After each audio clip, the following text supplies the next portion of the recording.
welcome back to the final video of the week, and this is a list video, an unusual list video. I don't do them very often, if at all really. I mean, I do videos but I don't do top 10s. So I'm doing a top 10 only because the only reason I ever do a top 10 of anything is it's a ridiculous top 10. Like, you know, the top 10 most forgettable films, or, you know, top 10 worst films to watch whenever. You know, it's the only time I ever really do a top 10 is ridiculous. So this one's the top 10 film catastrophes.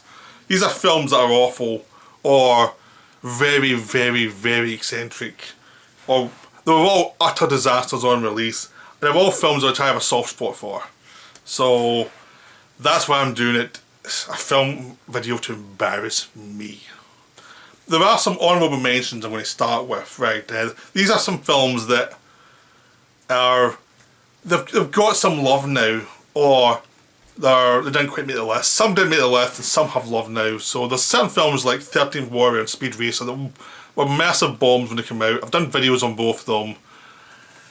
I think they both get a little more respect now because they're both well made, so it's a why give them a kick or anything.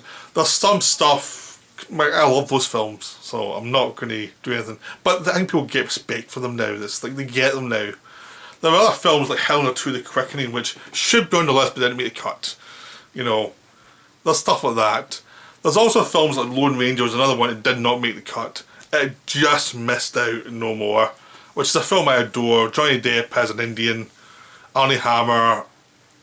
Gore Verbinski did it, and it was hated on release. It was the film everyone seemed to be ready to hate on. As soon as it was released, they were ready to hate on it. It was just one of those films that was just brutal. And I've got a bunch of other ones here which I'll just mention. Ishtar, K-19 The Widowmaker, which Catherine Bigelow's big film flop before she actually came back and did with. So they started making lots of films everyone loved. But this one was Harrison Ford, Liam Neeson. It was, it's really enjoyable. It's a fun submarine movie that turns pretty grim at a certain point. It's really well made. But Harrison Ford's a Russian, got people annoyed, so it bombed and was never well respected. Ishtar is a Elaine May's film. A lot of people love this one. I can enjoy it, but I am not a massive fan of it. I've only seen it once, but it's one of those flops that I kind of like, but it's not like one of my personal favourites. Mainly because I've never been a big Warren Beatty or Dustin Hoffman fan. Those are two actors that don't do that much for me. So the kind of I don't have the affection for them that you would need to really get into this film, I think. We've also got Land of the Lost, which I've already covered. Very enjoyable, but not well respected. You've got Valerian and the City of 1,000 Planets, which I've mentioned a few times. It's Luc Besson, Dane DeHaan as a lead. He's not a particularly good lead in this one. It's a big problem with the film is he's miscast. But it's still an enjoyable film. I really enjoyed that one. I took my nephew to see it and we both had a good time with it. So it's got its problems, but it doesn't deserve the absolute hatred it got. We've also got Dune. So I've got a list to the side here. Oops. Kick the light. So a list to the side, and I'm cheating. But yes, Dune, I've covered that as well. So I have a big soft spot for Dune. But so I didn't make the list. I'm trying not to go over films I've covered extensively. Although there's a few I can't really not cover because they are so notorious to have to go on the list. But I'll mention them, I've made a video on them already. Okay, at number 10 we have John Carter. The Andrew Stanton mega bomb from Disney. That now Andrew Stanton is a Disney Pixar animating director. He did WALL-E, he did a bunch of the Finding Nemo, a lot of massive hits. So he wanted to do his own. He wanted to do a live action film, and Brad Bird had come out of Pixar and done Mission Impossible 4, and it was a big hit. So they gave Andrew Stanton a chance. They wanted to do John Carter of Mars because he was a big fan of the franchise of books that Edward Rice Burroughs wrote. So he got a mega budget to do it, and as soon as the trailer came out, people thought, oh, that's a problem. This looks like Star Wars. Because Star Wars took so much from it. There's such an influence in Star Wars that when you went back to do the source, it's going to feel like Star Wars rip-off, even though it's not. It came before Star Wars. Like decades before Star Wars. But the idea of it is Mars actually has a population and there's a gateway to Mars, and Mars actually has an atmosphere. The problem is scientific reality has now taken over and everyone knows Mars is a desolate wasteland. There's nothing there. I don't think people could make that jump to Mars actually having monsters and life and air, and John Carter can make massive jumps and great strength because he was from Earth, and that kind of Superman science only ever seems to apply to Superman. If you treat it with anyone else where the mythos isn't as well known, it doesn't seem to work as well because everyone knows it's kind of silly. And this film just had a big case of the sillies. You know, I adore this film. I really adore it. It is like pulp put on the screen, and it has a fun lead man. Taylor Kitsch got a lot of abuse, but he was fun as John Carter, and the film itself was fun. It had a really weird structure though, of flashbacks and flash forwards and all the rest of it, and this mystery of who's in this. Is John Carter alive or dead in the future and all the rest of it. But when it sticks to the idea of John Carter on Mars, learning his powers, trying to defeat the villains, it's a lot of fun. The politics of Mars is a bit too complicated, but it's really enjoyable. There's some really wonderful sequences as John Carter starts to find his powers, and he starts making massive jumps through the Martian landscape, and you have all these weird imageries, and it is wonderful, but it is a mega bomb. There's like no way this film would ever make money. There's just no way. People's suspension of disbelief was too much. But I adore this film. I'd happily watch this film anytime. It's so enjoyable. But it is a catastrophe. I mean, I just don't get why no one ever figured out this film had no chance in hell of doing well. You know, just the story itself, there was no chance this film would do well. But I'm really happy they made it. Just so happy they made it. Now we've got Howard the Duck. Howard the Duck is George Lucas's big flop from the 80s. The much reviled flop, you know. It was like, Spielberg had 1941, which is now much better thought of. It's so well known that I never bothered putting it on my list at all because it's... I might do a video on 1941 at some point. But Howard the Duck was like the film that said, this makes 1941 look good. And now, you know, there's been films after that saying this makes Howard the Duck look good. You know, Howard the Duck is not a good film, but it is an enjoyable film. It's one of those films that's it's just wonderfully weird because there's so many puns, so many obvious jokes, and it is a small man in a duck suit. But there's a weird atmosphere to it. It's inoffensive. It's not trying to be anything what it is. And it's like, you're thinking, you know, the Ninja Turtles came out not long after this, and they looked exactly as silly as this duck did. You know, and they were accepted. But this duck, I think because it was a duck, I think the idea of a duck who could talk and smoke and stuff just annoyed people, plus the idea was a man in a suit. I think the idea annoyed them before they even got to the suit. And the weird puns and the idea that Howard was in love with this human woman, she might have a thing for him as well, put people off. And then you had a weird tonal thing with the monsters suddenly were much darker than the rest of the film. The rest of the film was very slapsticky, and it's really is a mess. I mean, it's one of those films that just did not work. It did not come together. They chose the wrong people to adapt it. George Lucas brought in the people who had written American Graffiti for him and Temple of Doom for him, but they were not right for this. But it's still made for a fun film, and I'll defend Howard the Duck anytime. I'm happy to defend Howard the Duck. It's an eccentric film made by somebody who wanted to see it, and that's all you can ask for in a film. If it's not going to work, I'd rather have something like this than some boring middle of the road thing. Next we're going for Heaven's Gate. Heaven's Gate is you know, it's a mess. It's a total mess as a production. It went way over budget. You know, it's... But it's wonderful though. It's a wonderfully misjudged film. Some of the performances are wrong, but there are a lot of good actors in there. You've got Isabelle Huppert, you've got Jeff Bridges, you've got Christopher Walken. Chris Christopherson, before he really learned to act, is in it as a lead. He's kind of a weak lead, but everyone else is wonderful. The atmosphere is wonderful. And everything's beautiful, but the film takes forever. And the film is really cynical about the American West, American capitalism. I adore this film. I really adore this film. But, you know, it should have cost what it did. And it was like, it's on the producers for not controlling Cimino to say, look, you have to have a point to this film. But I'm still glad it exists. I'm so happy it exists because it is just great. It's just so wonderful. And it is the best film in this list. Really, objectively the best film on the list. Okay, now we're going on to Showgirls. Showgirls is Paul Verhoeven's perverted opus that, you know, has got a good cult reputation now. Not respected reputation, but a good cult reputation. The problem with Showgirls, right, is the thing is, the script's terrible. The script is genuinely bad, but Joe Erster has. But the direction knows the script's terrible, and the direction's the thing that makes Showgirls.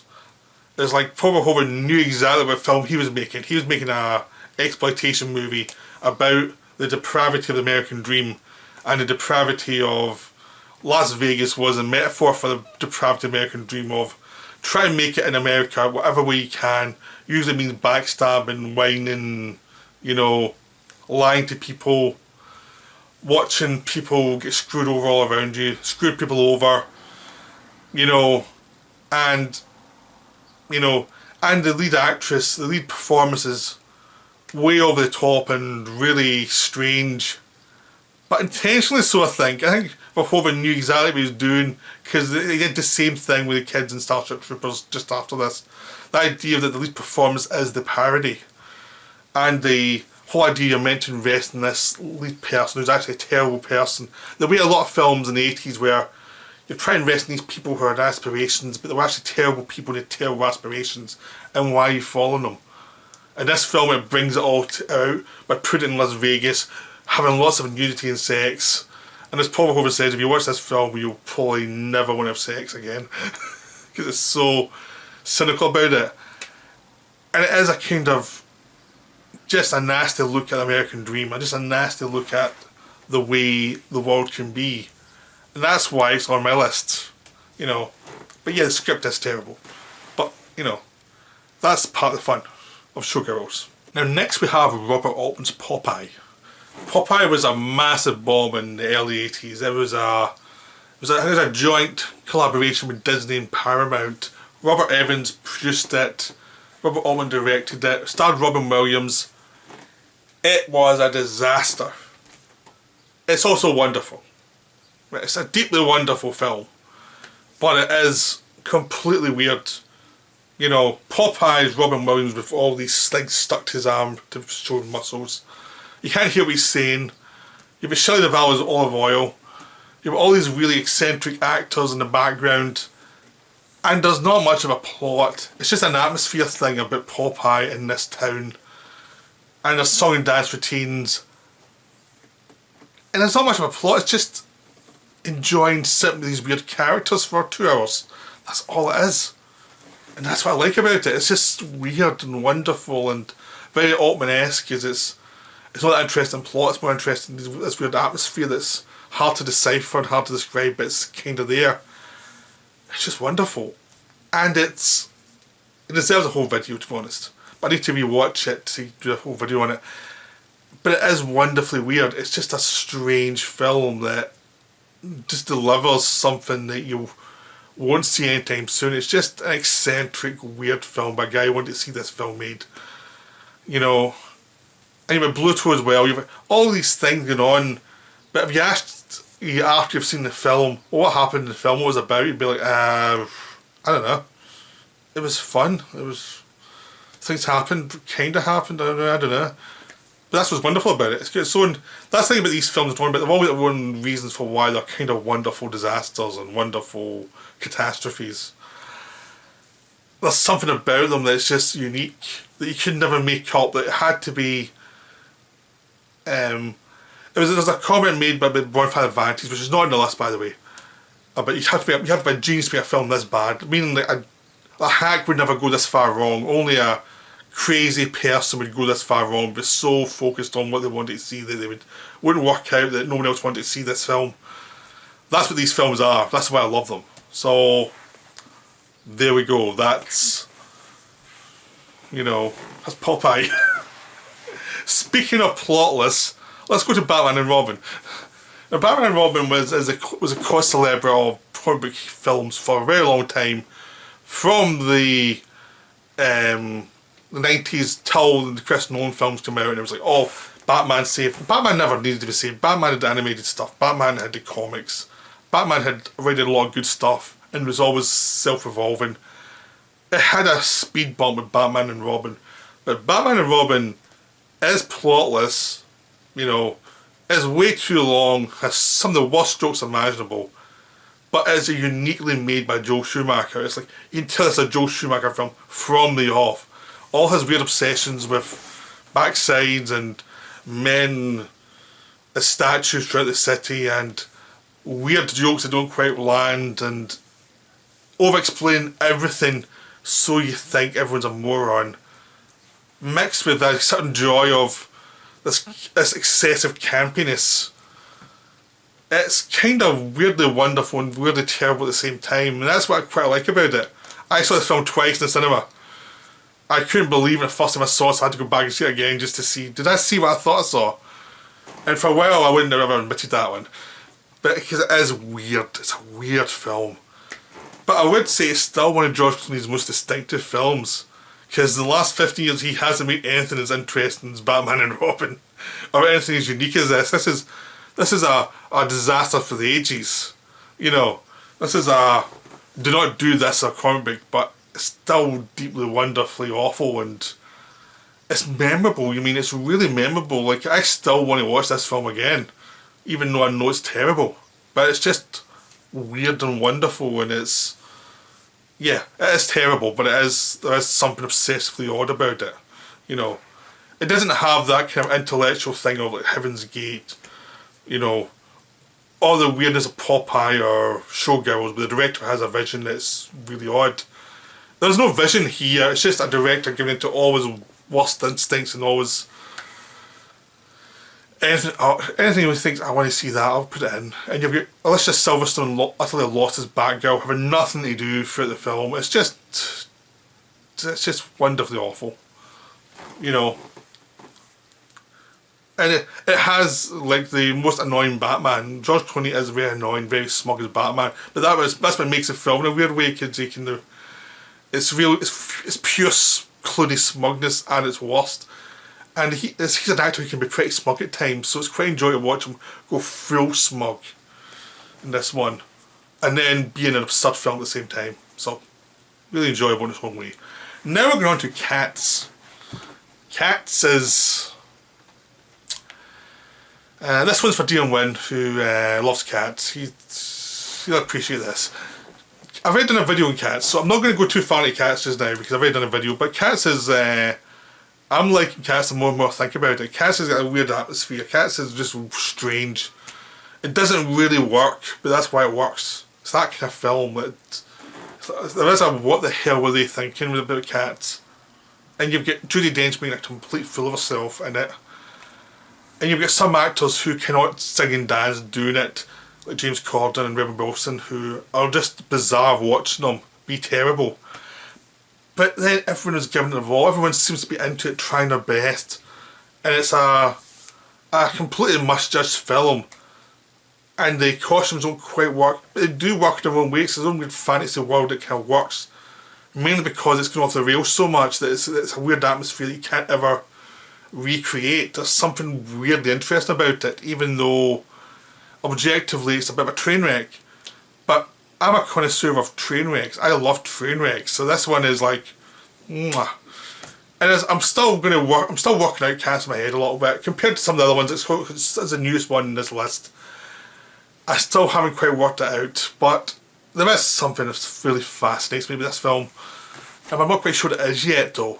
So to be continued with Cats. I'm sure I'll continue with Cats and try and explain why there's something I find fascinating about it.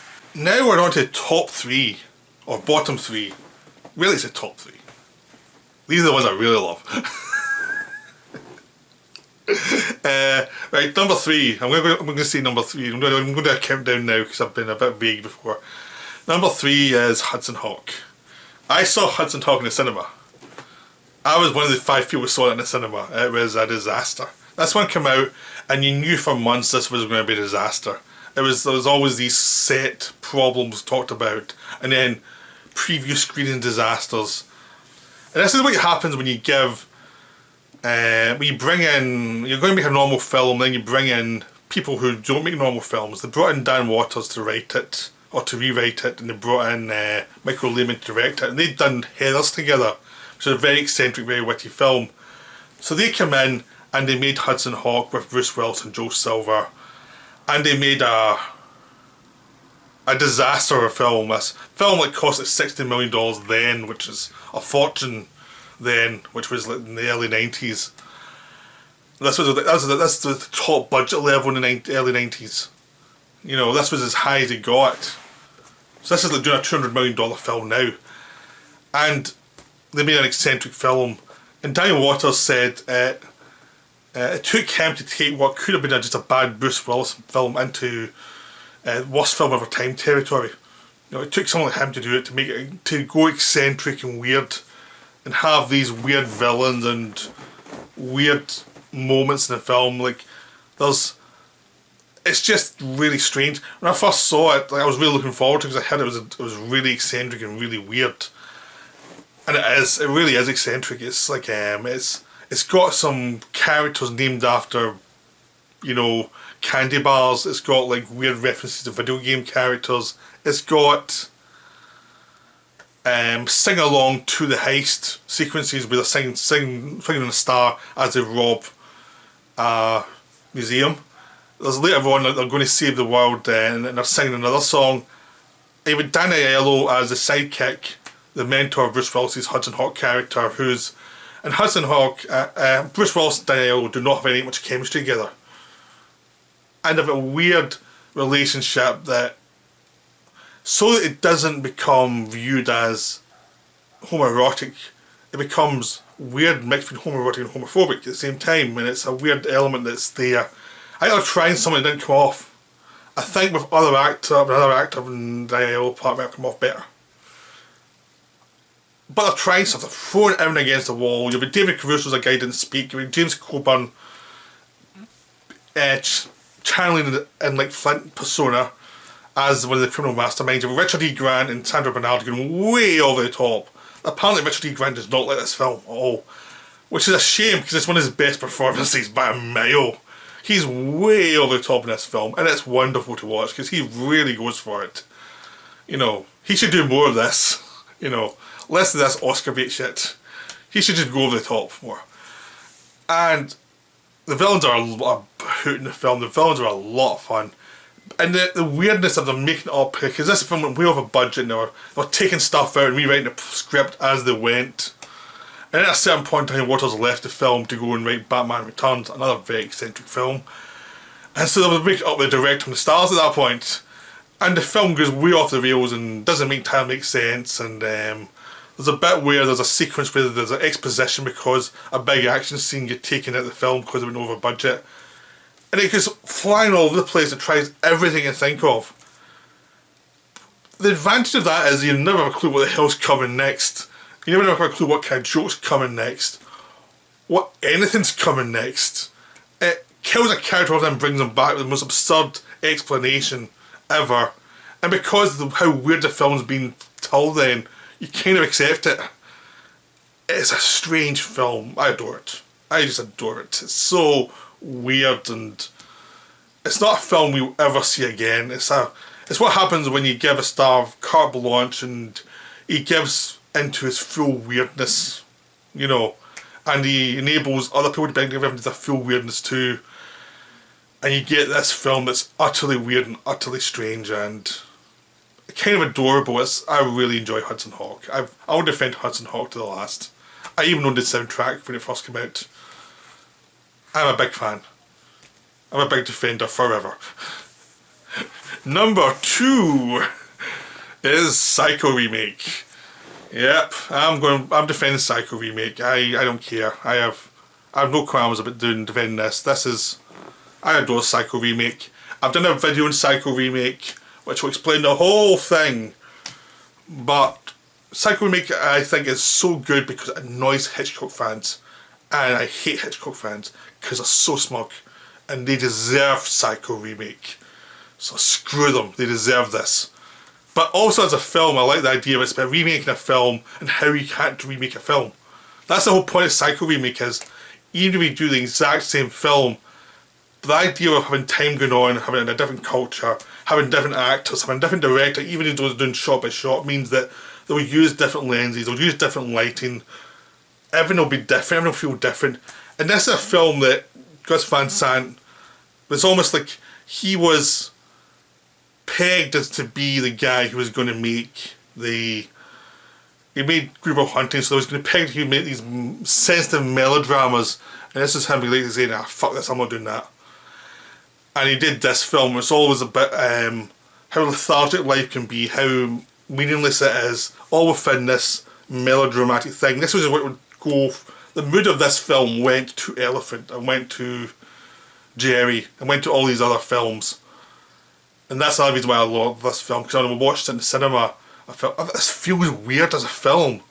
And not in a bad way, in a good way, because it's doing stuff with an old cliched plot that was done perfectly, and it's doing something new with it, and the performance of it was a bit weirder compared to the old one, and it's really interesting how Norman Bates has this very dead-eyed feel to him now, and I find this film fascinating, and I'll defend it to the last, happily. So if you hate this film, you're wrong. Right, finally we're going to Exorcist 2 The Heretics. That's my number 1. Obviously it's going to be number 1 if you've seen my channel. I've done a video on this one as well. I love John Boorman films. He's one of my favourite directors. I adore John Boorman films. I'll defend John Boorman to the end as well. I adore this film. I have seen this film in the cinema. The cut version, but I have seen it. And I've got both versions. I've got the Shout Factory version. This is a weird film. Just go to my video to see it, because I've run out of battery. But it's amazing, it's wonderful, it's very strange, and you need a whole video to talk about how weird it is. So I'll leave a link to my video on the bottom of this one so you can see my whole video of this one, because it is a strange film. So I hope you enjoyed this list. I'll be back next week with some more videos. Bye for now.